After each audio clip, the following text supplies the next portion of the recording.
I'll tell you all of it. Gee, how? I'm flesh and blood, but not human. When Interview with the Vampire first appeared in 1976, readers met a new kind of vampire, in not a cloaked monster in a castle, but a voice filled with longing, regret, and a hunger for more than blood.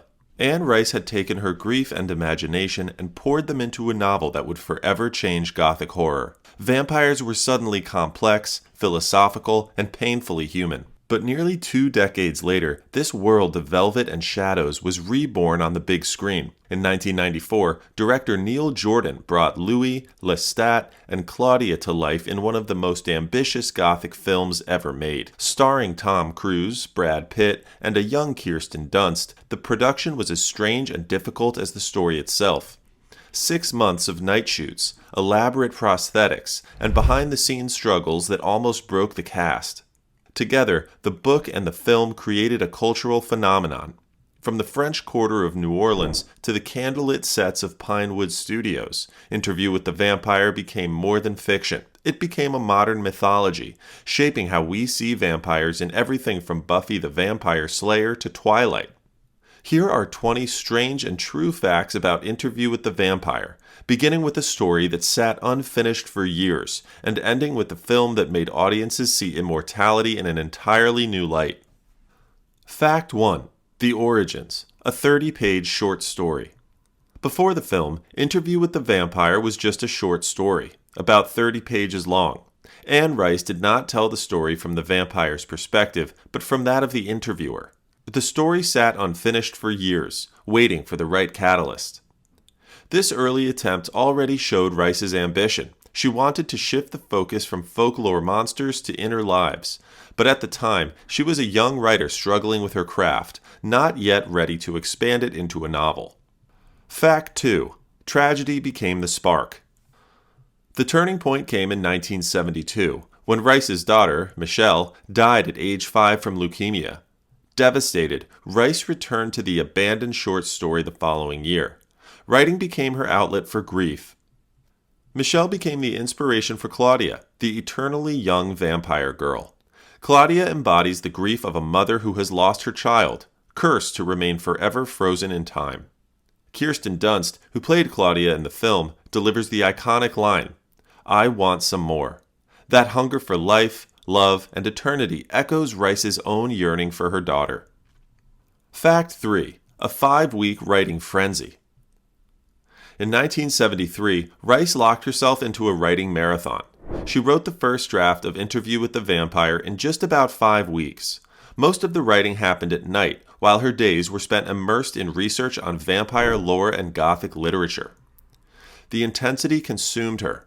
After finishing the novel, Rice developed obsessive-compulsive behaviors, which required therapy. The act of writing had opened a door to her grief, and it was both healing and destabilizing.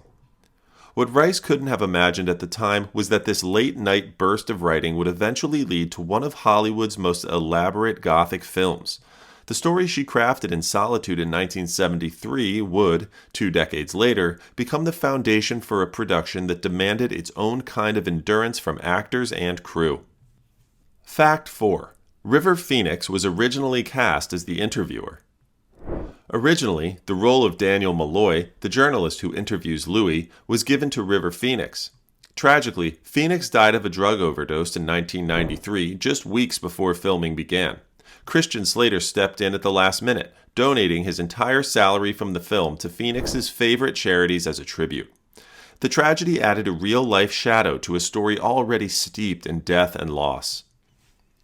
Fact 5. A 6-month shoot buried in darkness. The 1994 film was shot over an unusually long and grueling 6-month production, primarily at night and mostly in London during winter.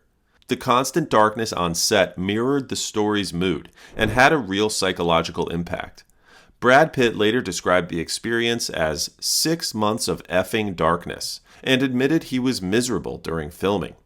Director Neil Jordan attributed both the tone of the film and Pitt's emotional state to the nocturnal schedule, noting the heavy burden of playing a character consumed by guilt and isolation. Coward of a vampire who prowls the night killing rats and poodles. You could have finished us both. Fact 6. Tom Cruise immersed himself in Lestat.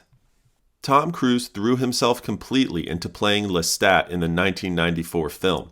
He spent hours each day in makeup and wigs, rehearsed extensively in full costume, and even studied vampire folklore to embody the character's elegance and menace.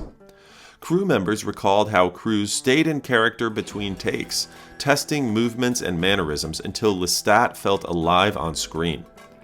The dedication paid off. Critics praised his performance, with some calling it one of the boldest and most surprising roles of his career. For Cruise, it was a chance to break away from his action hero image and prove he could disappear into a dark, gothic role. Fact 7. Vampires reimagined as philosophical beings. Before Anne Rice, vampires were mainly portrayed as villains, monsters with no depth, no conscience, no philosophy. With Interview with the Vampire, Rice gave them humanity, conscience, and desire. Lestat crystallizes this transformation when he says, "Evil is a point of view. God kills indiscriminately, and so shall we." Her vampires were not soulless, they were conflicted, emotional, and endlessly reflective. Fact 8. Existential themes redefine the genre. The novel is steeped in existential questions. Can an immortal being find purpose? Does mortality exist without God? Louis is constantly tormented by these thoughts. He reflects, "The world changes, we do not." This philosophical core made Rice's vampires appealing to readers who wanted more than gothic tropes. They wanted to wrestle with questions of existence, and Rice gave them that, cloaked in blood and velvet. The 1994 film carried these same themes to the screen. Brad Pitt's performance as Louis captured the exhaustion of immortality, a man haunted not just by bloodlust, but by guilt and endless questioning. Director Neil Jordan leaned into this tension with long silences, candlelit confessions, and intimate close-ups that made audiences feel Louis' despair as though it were their own. It was proof that the existential weight of the novel could survive translation from page to screen. Fact 9. The cast wore special contact lenses and hung upside down. To make the vampires look otherworldly, the cast underwent unusual preparation. Before filming many scenes, actors were asked to hang upside down for up to 30 minutes so blood vessels would swell in their faces, creating a more eerie, undead look. In addition, Tom Cruise, Brad Pitt, and others wore specially designed contact lenses to give their eyes a glowing, predatory quality under candlelight and dim sets. The combination of practical effects and makeup created some of the most convincing vampire visuals of the era, long before CGI became common. Fact 10. The birth of the Vampire Chronicles. The success of Interview with the Vampire convinced Rice to continue the story. Over the next 4 decades, she expanded the universe into the Vampire Chronicles, comprising more than a dozen books. They sold over 150 million copies, making Rice one of the most successful Gothic writers of all time. Her vampires rival Dracula in cultural influence, but unlike Stoker's creation, Rice's immortals were seductive, tragic, and deeply human. Fact 11. The perspective shift changed everything. The original short story Rice wrote in 1968 was told entirely from the interviewer's point of view. But when she expanded it into a novel, she flipped the perspective to Louis, giving readers a vampire's inner monologue for the first time. This shift made the novel revolutionary. By putting us inside Louis' tortured consciousness, Rice transformed vampires from monsters into tragic anti-heroes. His confession begins, "So you want me to tell you the story of my life? I'll tell you my story. I'll tell you all of it." Fact 12. Writing triggered obsessive-compulsive behaviors. After finishing the manuscript, Rice struggled with obsessive-compulsive rituals and sought therapy. The process of immersing herself so deeply in death, grief, and immortality had taken a toll on her psyche. It highlights how personal the novel was, not just an artistic work, but a raw, emotional exorcism that left Rice changed. Fact 13. Brad Pitt tried to quit mid-filming. While filming in London, Brad Pitt became increasingly miserable with the production. He later revealed he was trapped in months of cold, dark night shoots and hated the heavy makeup and costumes. At one point, Pitt even called his friend and agent to see how much it would cost to break his contract. The answer? $40 million.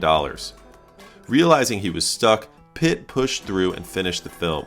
Despite his misery, his performance as Louis' tormented soul remains one of the most memorable aspects of the movie. Fact 14. A haunted plantation stood in for Louis' home. Louis' grand New Orleans estate in Interview with the Vampire wasn't just a lavish set. It was filmed at a real plantation mansion near New Orleans. The location, with its sweeping verandas and Gothic architecture, gave the film an authentic Southern Gothic atmosphere that couldn't have been recreated on a soundstage. But here's where it gets eerie. The plantation has long been rumored to be haunted.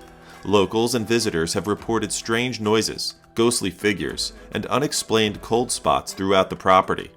Cast and crew members even admitted that the atmosphere on set felt unsettling, especially during late-night shoots.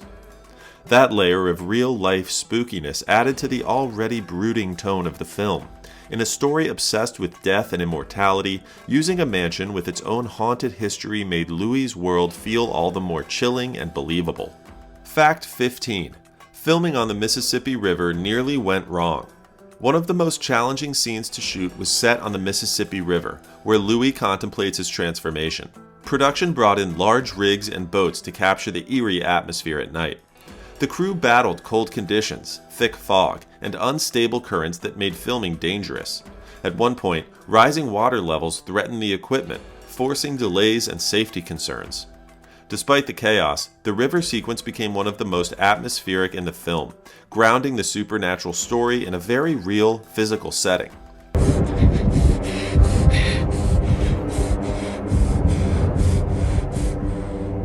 Fact 16. Claudia's breakout performance. Kirsten Dunst was just 11 years old when she played Claudia. Her chilling performance earned her critical acclaim and made her one of Hollywood's youngest breakout stars. She embodied the tragedy of being locked forever in a body that will never grow up. Fact 17. A story that keeps adapting. Rice's world hasn't stayed confined to one book or one film. Interview with the Vampire has been adapted into comics, manga, and most recently a television series launched in 2022. Each retelling brings new layers while staying true to Rice's original vision, a vampire story of love, grief, and eternity.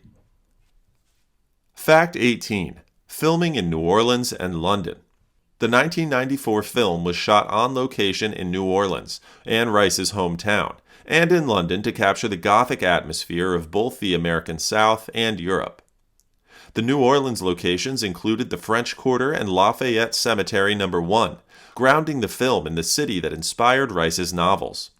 Anne Rice had always envisioned New Orleans as inseparable from her vampire mythology, so filming there gave authenticity to Louis and Lestat's story. Combined with the elaborate sets built in Pinewood Studios in England, the production created a richly detailed, atmospheric world that mirrored the novel's lush descriptions. Fact 19. Resonance with the queer community. Rice's vampires live outside society, navigating forbidden love, eternal loneliness, and chosen families. Her work became deeply meaningful to queer readers who saw themselves in these outsiders. The unspoken homoerotic tension between Louis and Lestat was groundbreaking in 1976. Today, it's recognized as a vital part of why her work endures. Fact 20. A box office and cultural success. When Interview with the Vampire premiered in November 1994, it was a major event. Despite controversy over casting Tom Cruise as Lestat, the film opened at number 1 at the U.S. box office, earning $36 million in its first 2 weeks. Globally, it grossed over $220 million on a budget of around $60 million, making it one of the most successful Gothic horror films of the decade. It was nominated for 2 Academy Awards, Best Art Direction and Best Original Score, and won a BAFTA for cinematography. Beyond numbers, the film introduced a new generation to Anne Rice's world and cemented the image of the vampire as brooding, sensual, and tragic on the big screen. As Lestat memorably declares, "I am the vampire Lestat. I am immortal, more powerful than any human fantasy, and I shall give you the choice I never had." Before we wrap up, there are still a few strange details worth sharing, little pieces of behind-the-scenes history that make Interview with the Vampire even more unforgettable. Consider these the hidden gems for true fans. Bonus 1. The Coffin Challenge. For realism, the actors filmed scenes lying inside coffins, and it wasn't easy. Brad Pitt, Tom Cruise, and Kirsten Dunst all had to spend long stretches sealed in velvet-lined boxes under hot lights while cameras rolled. The claustrophobic conditions left several of them shaken, but the shots became some of the most haunting images in the film. It was a strange test of endurance that added a chilling authenticity to the final product. Bonus 2. A Night Owl's Process. Rice did most of her writing at night, often until dawn. She researched vampire legends by day and wrote compulsively by night. This nocturnal rhythm mirrored her characters' lives, giving authenticity to her prose. Bonus 3. A Long Road from Page to Screen. Anne Rice published Interview with the Vampire in 1976, but it took nearly 2 decades before it reached the big screen. Paramount Pictures first purchased the rights in 1977, yet the project languished in development for years. Directors and actors came and went, with different visions that never quite aligned. It wasn't until the early 1990s that Warner Brothers revived the project, bringing in director Neil Jordan and securing Tom Cruise and Brad Pitt for the lead roles. After years of false starts, delays, and uncertainty, the novel that had redefined vampire fiction finally became a Hollywood production in 1994, one that grossed over $220 million worldwide and left an indelible mark on Gothic cinema. Interview with the Vampire isn't just a Gothic novel or a single film.